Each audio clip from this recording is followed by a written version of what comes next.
Hello and welcome to Morning Markets. I'm Roger Peterson. Thanks very much for joining us. Here are some of the stories we are tracking for you in the BNN Bloomberg newsroom.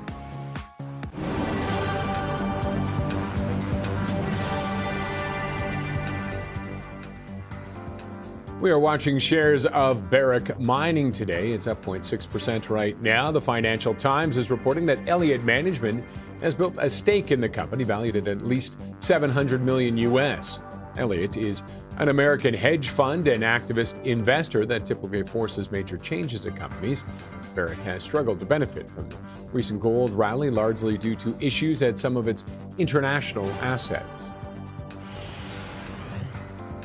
Shares of MTY Food Group are seeing some pressure. They're off by 4.44% right now. The restaurant franchisor and operator has launched a strategic review process to explore options, including a partial or entire sale of the company. The Montreal-based company says there is no assurance a transaction will occur.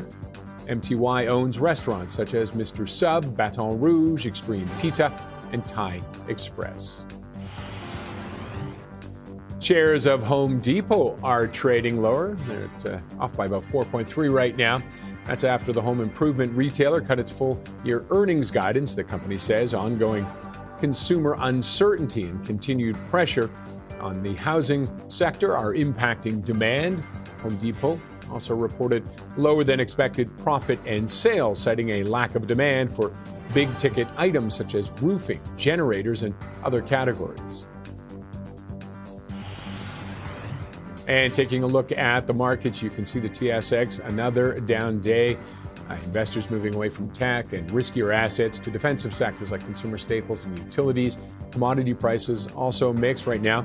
The TSX is off by 0.75%. South of the border, AI and tech valuations, concerns about them, again, pressuring the market, shrinking the likelihood of a rate cut as well. Investors are adopting a bit more of a risk-off stance. So as we mentioned, Home Depot with those disappointing earnings right now. U.S. markets, all of them are off 1.39%. The S&P 500, Dow Jones the same, and the Nasdaq is down by 2%.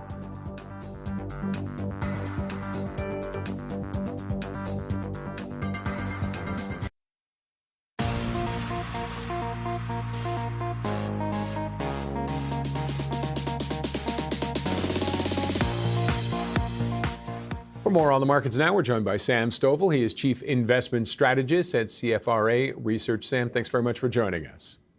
Happy to be here, Roger. Another roller coaster today on the markets, but your thoughts on it? Is it short term? Are we looking for a good finish to the year? I think it's short term. Basically, we've had a nice run since we got back to break even from the 19% decline earlier in the year. We advanced 11.5% over a 4-month period, which is typically what happens in that post-recovery period. So with us slipping into a potential decline of 5% or more, I don't really see as that big of a deal. And I think that could end up making for a nice jumping board into December's activity. What gives you reason for confidence right now? Well, I think that we are going to see some employment data on Thursday that will indicate that the Fed is likely to cut interest rates when they meet in December. I don't think it's going to be enough to cause investors to feel that a recession is imminent, but certainly it implies that the labor market continues to weaken, and so the Fed is needed to be proactive, and so that's what I think they're going to do. Also, with Wednesday's earnings report for NVIDIA, our expectation is that will come in stronger than what the street is anticipating. And what's giving you reason for that? Well, our analyst, Angelo Zeno, is looking for at least $1 billion more than the street is expecting in terms of revenue. So looking for $55.8 billion. Earnings are likely to be at $1.29 versus the street's $1.25, and also expecting good guidance for the January quarter. And we also believe that what's making us feel this way is that the positive tone that we expect to hear from the CEO, Jensen Huang, given recent hyperscaler comments and the $500 billion backlog cited at the recent GTC. Do you think that will be enough for people? I mean, it feels like everything is resting on NVIDIA right now. Well, we think it will. We've got to get some guidance also that implies that the trend is also likely to remain upward. Our expectation is that we could see at least 61 billion in revenues in the January quarter and $1.42 in earnings, which we believe is attainable. And so that could offer at least support, if not give reasons for a turnaround for this tech slide. Now, on the other side, we saw Home Depot's earnings today. They are paying a price right now for it. Any concerns about that? And also the fact Walmart's coming out this week. What should we be watching for on that side? Well, I think there are two different sectors there. In terms of Home Depot, that is in the consumer discretionary category. That's experienced some weakness recently to the point where it's now among the 4 worst performing sectors on a rolling 200-day basis. Walmart is in the consumer staples category because more of its earnings and revenues come from food rather than from more consumer discretionary items. We are expecting a positive movement in earnings, up about 4% year on year. So we're looking for 60 cents in earnings versus 58 cents last year. So probably get some good data, but certainly not enough to really be all that exciting. And if we see some solid numbers from from the staples like Walmart, what kind of an impact will that have on a possible rate cut and things like that, or will it have one at all? I don't think. I think that what that would do is offer some guidance to investors who have been rotating into the more defensive areas of the market that it was a good trade. We've been seeing movement into, as you had said earlier, healthcare, consumer staples, energy. So companies like Lilly, Cardinal Health, and Amgen in the healthcare space, Valero Energy, Occidental Petroleum and Energy, and then Tyson, Coca-Cola, and Smucker in consumer staples, along with Walmart, we have rated buy at this point. And just want to talk a little bit going into December. Some of the you talked about declines are not; these aren't all that out of line right now. And usually the rebounds heading into December are quite good historically. Yes, they are. Because I looked and said, well, if we end up with a negative November, that could raise 2 questions. We had 6 months of continuous gains. So what does interrupting that 6-month mean? Well, typically it actually improves the follow-up month's performance, not only in terms of price change, but frequency of advance. And November is the best month of the year. December is the 3rd best month. So the question is, what happens to December if November is down? And again, you end up seeing a sharp improvement in the average price change and an improvement of the frequency of advance from 75% to almost 90% of the time. So not a guarantee, but certainly some encouraging statistics. Okay, and I'm bouncing a little. We're going back to government and the Fed. We're starting to see some numbers again. Any surprises? Are you expecting any surprises from any of them that are coming out this week or over the next little while? Not really. We do think, as I mentioned, that the employment data will probably come in the mid to low 30,000 range. But then that's September, and we will be waiting for the October data fairly soon. But our belief is the Fed will cut rates when they meet in December, and instead of only 1 rate cut in 2026, as seen by the dot plots, we think that they'll end up with 2, 1 in each half of next year. Okay, we'll come back and visit that next year. Sam, thanks very much for joining us. My pleasure, Roger. Thanks. Sam Stovall is Chief Investment Strategist at CFRA Research. Up next, shares of Barrick Mining are rising on a report that a U.S. hedge fund may be set to push for big changes at the company. We'll find out more after the break.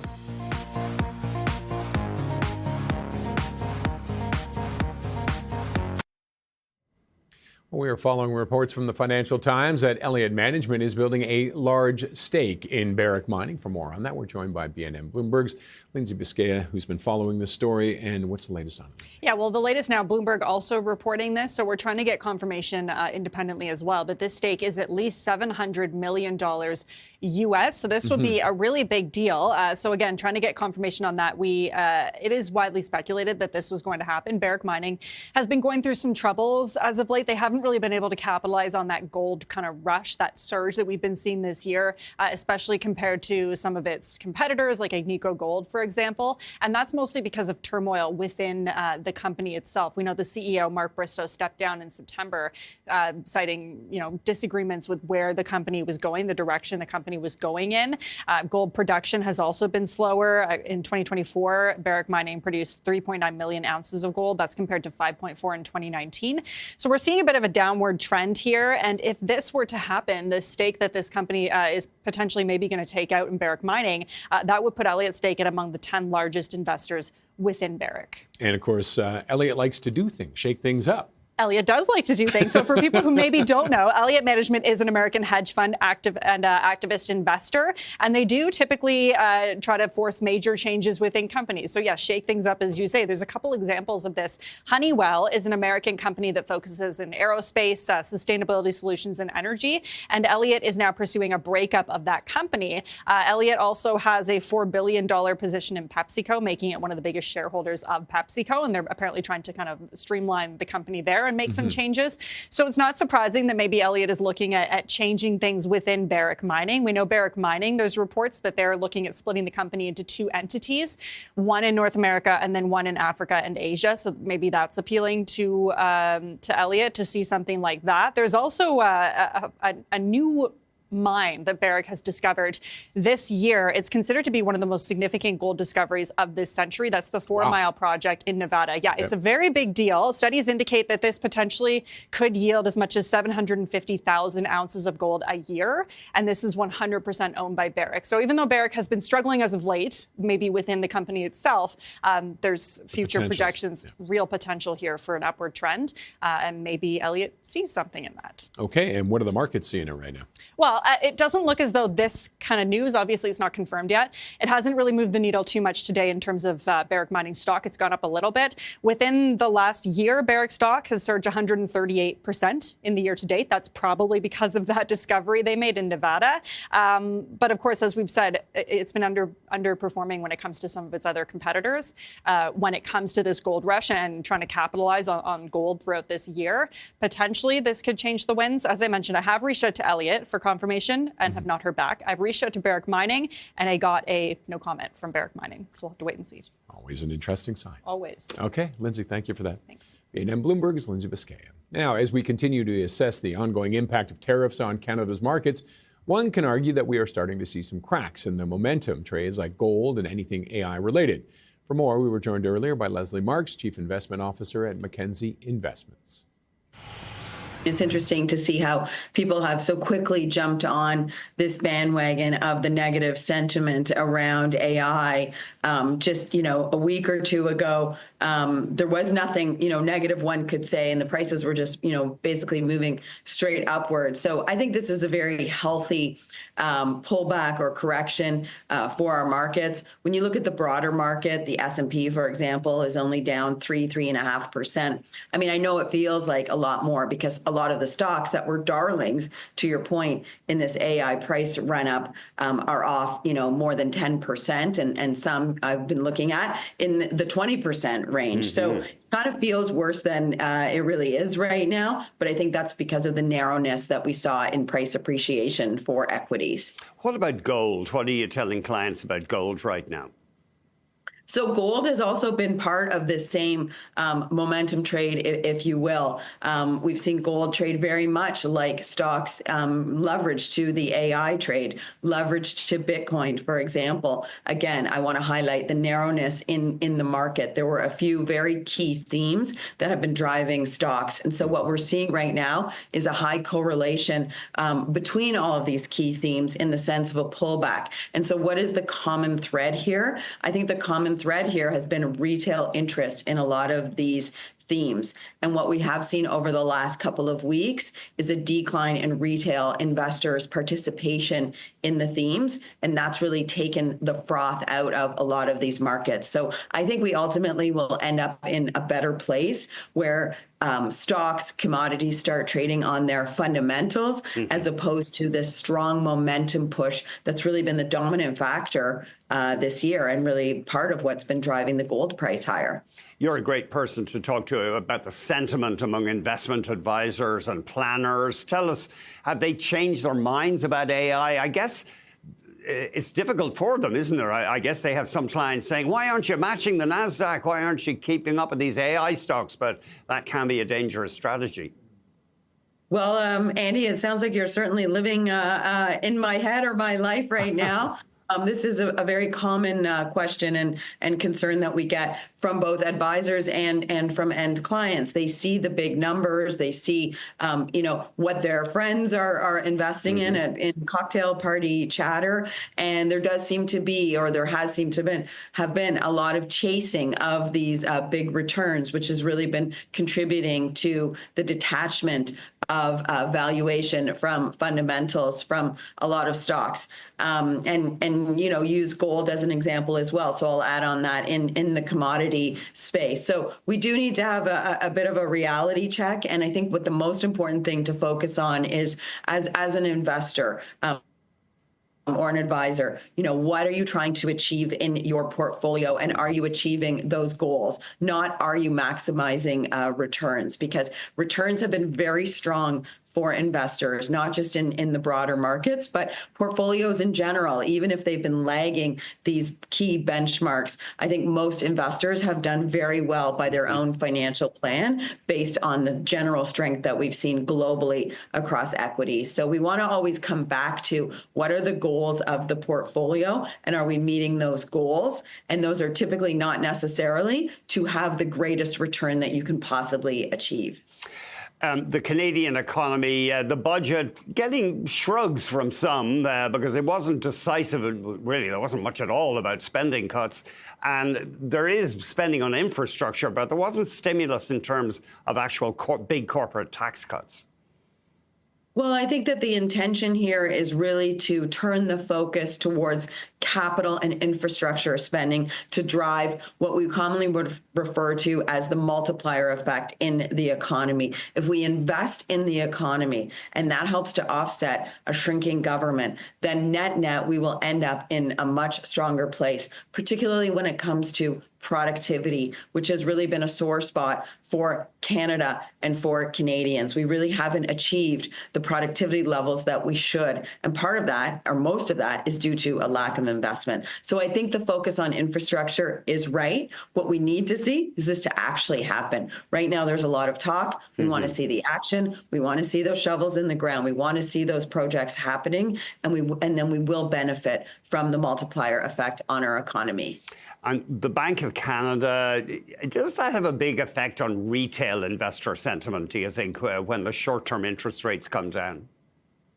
Well, the Bank of Canada is maybe less important when it comes to sentiment, but it is more important when it comes to the average Canadian. The average Canadian's biggest asset tends to be their real estate or their house. And people are buying and selling. And what we are seeing when we have high interest rates, particularly on the short end, is not a lot of activity and a lot of pain in the housing market. So we want to make sure that we have stability in our housing market. That's really important, as I said, for the average Canadian. And so the Bank of Canada's decisions do tend to impact how the housing market behaves. We're starting to see more transactions, but prices are still on a downtrend in housing. And of course, we don't want that to get to a dangerous level where people are, forced to sell their house at prices that put them below water from, where their mortgage is at or, where their cost base is. And he was speaking with Leslie Marks, Chief Investment Officer at Mackenzie Investments. Coming up, we'll check in on some market drivers with Bloomberg's Monique Malima, including Freeport McMoran. Stay with us.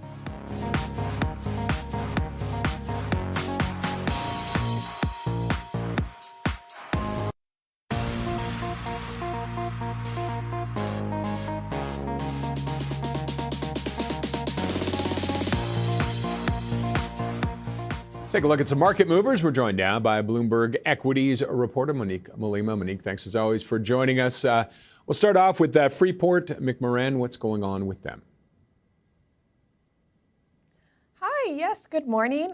Freeport-McMoRan, their shares are up this morning. The company provided an update after its mudslide that happened at the Grasberg mine in Indonesia, which is one of its largest copper mines. The company said that they're planning to do a phased restart of operations there starting in the second quarter of 2026. And they also offered an updated production guidance for their gold and copper production out of that mine. So analysts are seeing this news as positive. It gives investors some more certainty around where the company is headed next in terms of its production levels, and it also provides some de-risking. The production guidance for 2027 through 2029 is going to be about a 5% reduction in copper production compared to what they were previously expecting before this incident happened.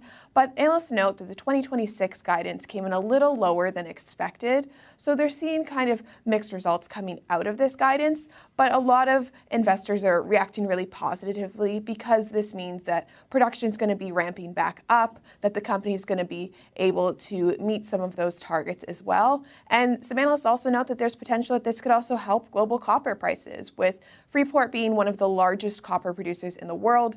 Having a reduction in terms of their production over the next few years might help with some supply constraints. Okay, next up, Murphy Oil, not the stuff you put on your table, stuff you kind of put in your car, I guess. What's going on with them? Yes, so Murphy Oil, they got their recommendation cut at Piper Sandler today down to a neutral rating. Piper Sandler noted that the gas stocks have seen a lot of recovery ever since the tariffs were put in place by the U.S. in April. They took a big dive at the time and have since now seen large rises, but Piper Sandler's warning that maybe the stocks have gone a little too far. There's been some concerns about gas supply constraints, which has helped kind of push the market further and push gas prices as well. But now some analysts are starting to think maybe the gas storage is going to be able to normalize going into the winter of 2026 and 2027. And as a result, then the companies might not see the level of returns that were expected. And Murphy Oil, they've also been outperforming their peers and have been able to command a premium on some strong fundamentals. But analysts note that their company hasn't been able to return as much to shareholders as may be expected or compared to some of its peers, and is going to have some higher exploration costs going into next year. Okay, and last one, Home Depot taking a hit today. Yes, so Home Depot, their shares are down this morning after they reported their third quarter results and provided their guidance. Their results were mixed, with some metrics beating and others slightly missing, but the main focus for investors has been on their full year guidance for 2026. The company said that they're expecting EPS declines of about 6%, which was even higher than had been previously foretold and anticipated by investors. Home Depot said that they're seeing some uncertainty in the consumer and also pressures in the housing markets. And a lot of the company is reliant on people who are doing home improvements. So when people are kind of pulling back from those areas, that takes a hit to their bottom line. But this is also weighing on retailers across the markets. People are starting to have some concerns that maybe the consumer sentiment is a little weaker than expected if a retailer as big as Home Depot is saying that consumers are going to be uncertain going into next year and starting to pull back. Okay, Monique, thank you for that. That was Bloomberg Equities reporter Monique Malima. When we come back, the CEO of Denison Mining, David Cates, is on to talk about the recent acquisition of Sky Harbor Resources.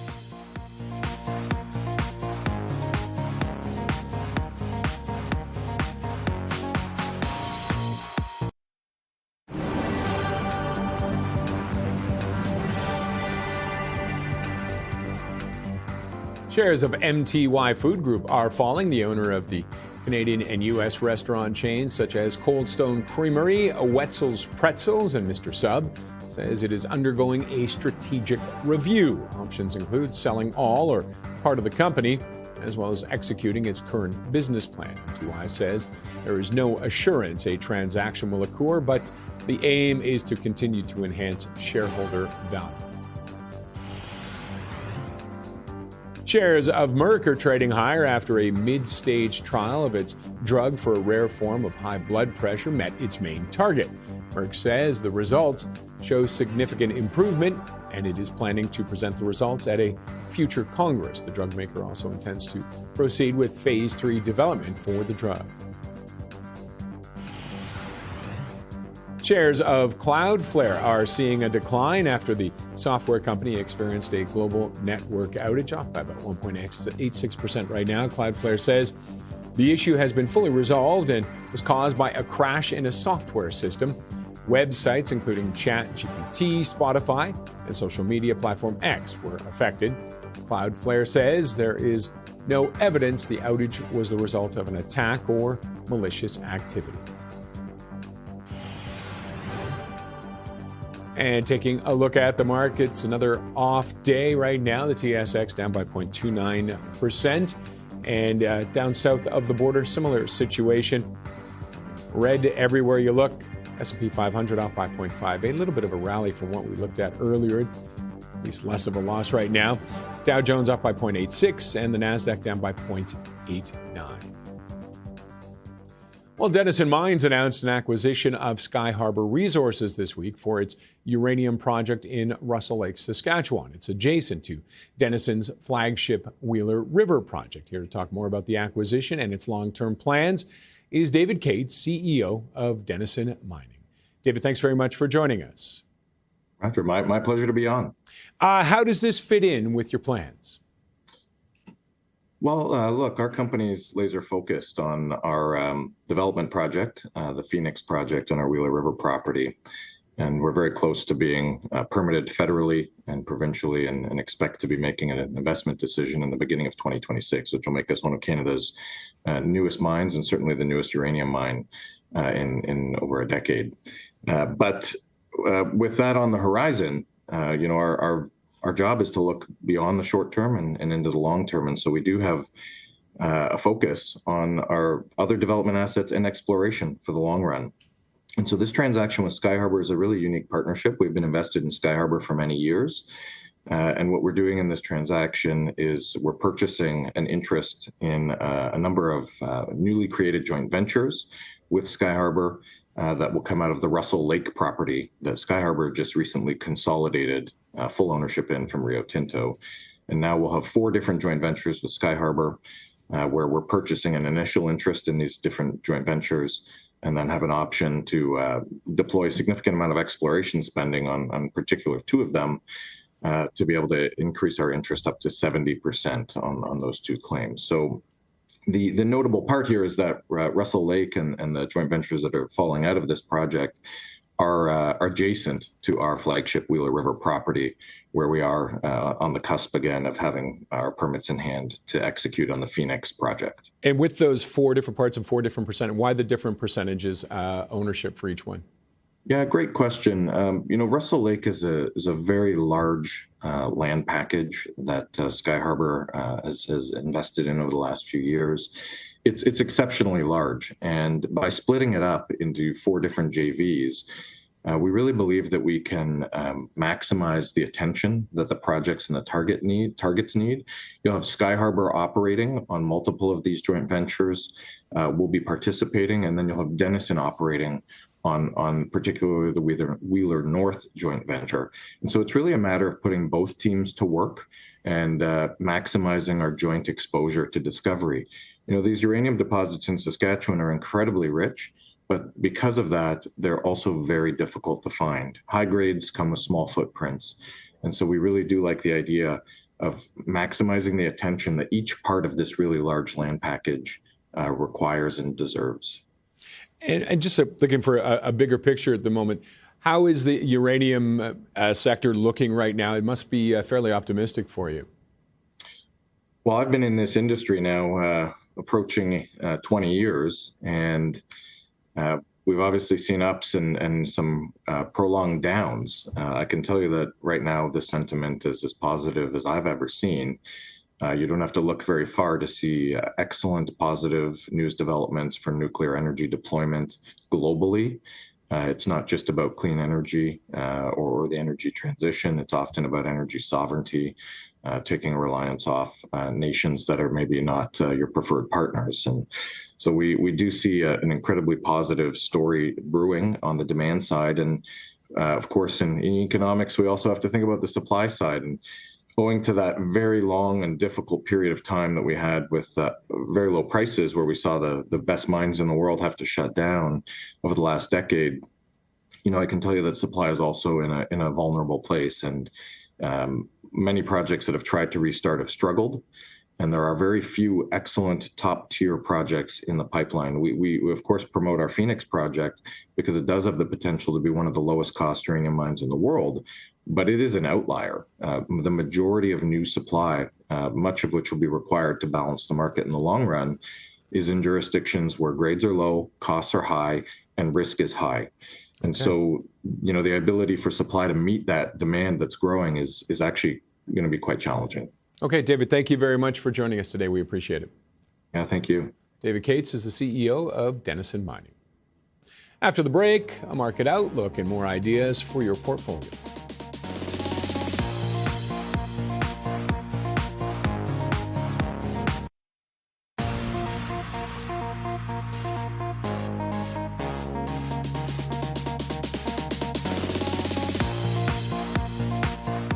With markets trending in the red the last few days, some investors are starting to wonder if it's time to worry. For more on her take and some ideas for your portfolio, we heard from Diana Avigdor, portfolio manager and head of trading at Barometer Capital Management.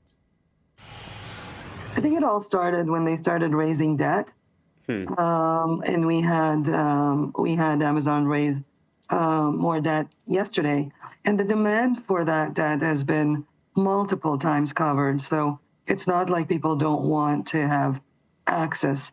And let me just add in, just for context, the NVIDIA earnings tomorrow, we're expecting 57% growth on the top line and 55% growth EPS and 73% margins. So it's trading at 30 times next year's earnings. I just want to say this so that we can have a context as to how big the numbers are, and it is 10% of the NASDAQ 100 and 8% of the S&P.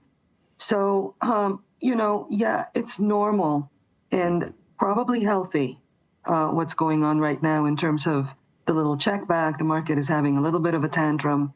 There is a little bit of a pile on of negativity, and definitely breadth, which we watch very carefully, has been deteriorating in the last few weeks, which for our tactical active strategy meant that as stocks break down, we just leave it in cash. We're in a no-buy zone. And one other point before we move on to another question is you really have to mind your time horizon. If I'm talking to the short-term traders right now, they're going to stay away until this stabilizes. But for the longer-term investors that, put money in their RSP every month, that strategy should not change. It's interesting you mentioned the debt that these tech companies are taking on. There's a headline on Bloomberg, AI debt supercycle isn't nearing the end, likely just beginning, because the AI capex is projected to soar towards $3 trillion US over the next 5 years. And debt is becoming the funding tool of choice. As you mentioned, Amazon, other tech giants issuing bonds. Yeah. And, the other thing that seems to coincide is when JP Morgan reported a few weeks ago when the U.S. earnings season just started, they mentioned one investment that went sour.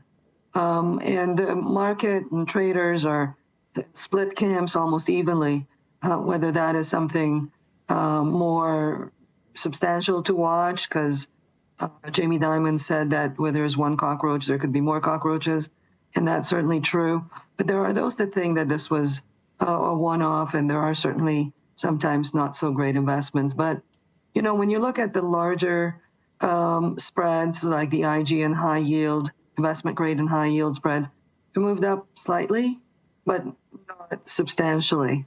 And, the other thing that is kind of triggering a little bit of fear, and now there is a pile on of negativity, of course, because everybody's watching the yields on the Japanese bonds moving up and how that might suck money out of the North American market or the U.S. Treasuries. But we've seen U.S. Treasury buying as well. So, the facts don't always match up exactly to the potential narrative. And yes, we might have a little bit of a tantrum on the carry trade that everybody's watching.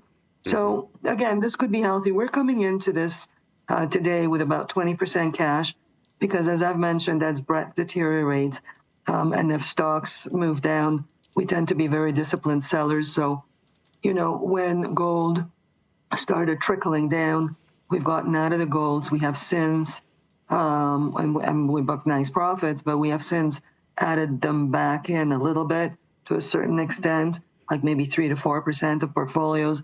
We've also taken some profits in Celestica, did not sell it out, just brought clients back to a regular weight from a high weight. So it ebbs and flows, and we ebb and flow with it. That's it. So CLS, let's put up a one-year chart there. You're not out of CLS because they built a wonderful franchise, it seems, in installing data center equipment. It really is. And then, you know, you have to have some growth in the portfolio. And this is where the growth in the Canadian stock market exists. So we'll see. We'll see if it breaks down.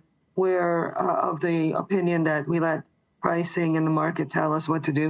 If it breaks down, we'll take it further down, and there will be opportunities to get back in. So we manage this. You know, I guess this is not about return right now. I guess this is about risk management. And again, if I'm talking to short-term traders, they know exactly what I'm talking about. This is not the time to step in, but there will be a better feel to step in, to add to positions or to initiate new positions. So for now, it's a no-buy zone. We will watch, we will re-engage, like say NVIDIA tomorrow reports and let's say legitimizes all this AI fear and gives us another leg. We will re-engage, but should it not, and I mean lately the volatility around NVIDIA's earnings has subsided. We are pricing in about, the options market's pricing in about 6% move tomorrow for NVIDIA. But, you know, we used to have a lot more. And lately the stock hasn't really been moving all that much given its size. So we'll see. Everybody's watching. And maybe perhaps people are worried with the government in the U.S. reopening. We're going to have a pile-on of economic data. And there's been lots of talk about softness in the labor market. But we've had ADP came in line, and we've had jobless claims came in this morning early. And it was benign, and Canadian inflation is at 2.2%. So it's kind of okay. And if this is healthy, it's a good check back. That was Diana Avigdor, VP and Portfolio Manager, Head of Trading at Barometer Capital Management. Coming up after the break, we'll get more from the author of a book highlighting one of Canada's most prominent billionaires. That's next.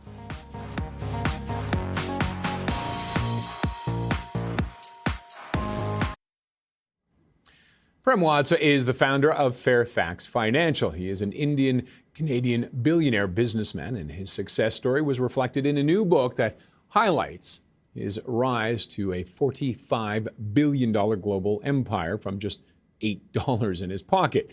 We got more earlier from David Thomas, author of The Fairfax Way. A couple of numbers tell the story. They've been running for, in fact, they just celebrated their 40th year last month as a public company. But if you look at the numbers just to the end of December, we're looking at, 21% compound annual return. The comparables are 11 and change for the S&P and about 8% for the Canadian market. So yeah, impressive is a good word. And he's still going strong. Now, in the book, he's called a combination Warren Buffett and Howard Hughes. That is quite the combination. When I started it, I thought I was going to sort of rule out that misconception, because a lot of people called him the Warren Buffett of Canada. I don't think he really loves it because he's not trying to be anybody other than himself. But the model is there in terms of building a holding company for the long term in a decentralized way with a big engine of it is insurance companies on one side. They have float. So they take money in and they hold on to it because they have to pay out returns.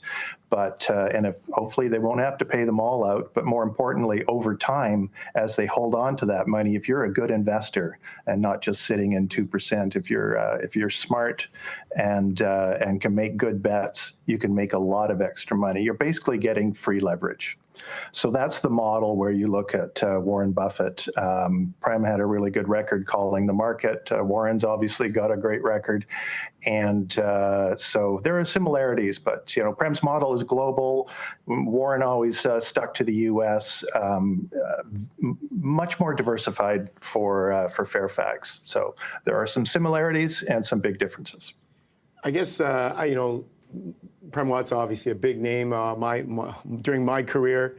And there were also times where some controversy, right? Like his name was in the media for some controversial times and some questions. How was that? I guess you touched on that in the book as well, I assume.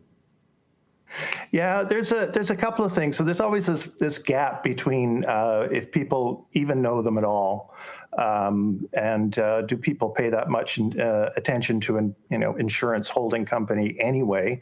It's not the sexiest sector, but for a long time they were golden. They were the market darling. This is the 1990s. They were buying companies. They were building up, and I think people didn't understand it because suddenly at the end of the 90s. They pretty much stopped. They made a couple more acquisitions, but they had done their building, and then they needed to fix and polish those assets and then grow organically, which is a lot cheaper. It's a smarter way to do it, but they had to buy those companies first. But I think a lot of people, a couple of things went wrong. So in terms of how they went from the market darling to a bit of a pariah was those assets that they bought. A lot of them weren't in great shape. So they were buying insurers using a value mindset where they bought companies that were cheap, but for a reason, right? And I think they underestimated how long a lot of those companies could backfire. When you have you buy these companies, but they've got all these policies that they've written in the past, and if there's a toxic long tail potentially, and things like asbestos and a lot of other things. So what happens is they might be generating cash, but they're under reserved, and every year you have to shovel a huge pile of your earnings into these companies, and they become a real drain.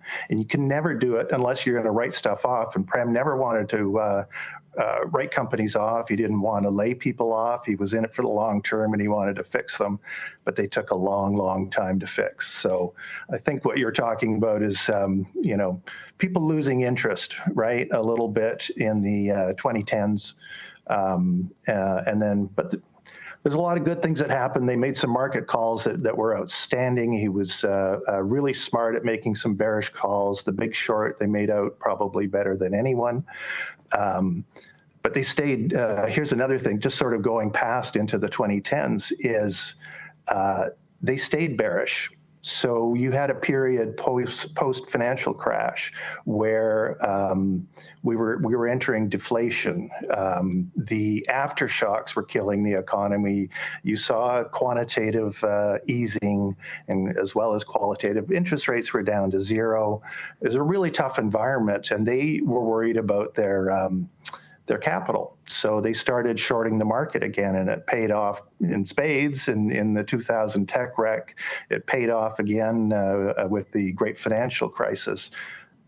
But the disaster never came. The central banks really bailed things out. And meanwhile, they spent a fortune. They lost billions of dollars over a number of years paying for all those hedges and shorts, and the disaster never came. So they decided there's a smarter way. They kind of gave up on just raw bets, and they started investing in themselves, more. I just want to get in one last quick question. One of the things I did have a chance to read through the book, like brushing through, but one of the things that struck me, I think he owned his mistakes a lot, it feels like. When something went wrong, he said he laid it out. How important was that for his success? Well, that was just the way he wanted to operate from the get-go. And I think if you take the time to read the letter, which started at a page and now runs up into the 30s, it's one of the best letters out there, along with Warren Buffett's. And the first thing they do is explain in detail all the things that went wrong. So, there was never an attempt to sort of polish it over. And that was David Thomas, author of The Fairfax Way. Market Call is coming your way next. Today on the show, we have Colin Sazinski. He is the Chief Market Strategist at SIA Wealth Management, and we'll be taking your questions on technical analysis. And let's see how the markets are looking right now. It's another red day. You can see the TSX up again above 30,000. No, now it's down below 30,000. That's the way it's been after hitting record highs last week. It's off by about 2.7%. And it's being moved by a couple of different things. Some winners today, Whitecap Resources, Superior Plus also up today. But on the other end, look at TELUS off by 4.89%, Capstone Copper down by 5.73%. And when you move over south of the border, it's really not much of a better day. In fact, it's probably even a little worse right now. Some earnings disappointing people. You can see S&P 500 off by 0.66, Dow Jones 0.95%, NASDAQ off by 1%. Home Depot reporting its earnings disappointing, and it's off by 3.45%, also dragging down Lowe's as well by 1.29%. On the positive side, Whitecap, we were talking about earlier, up by 2.52% on some good news there. That is it for us on Morning Markets. We'll see you back here tomorrow. Thanks for watching.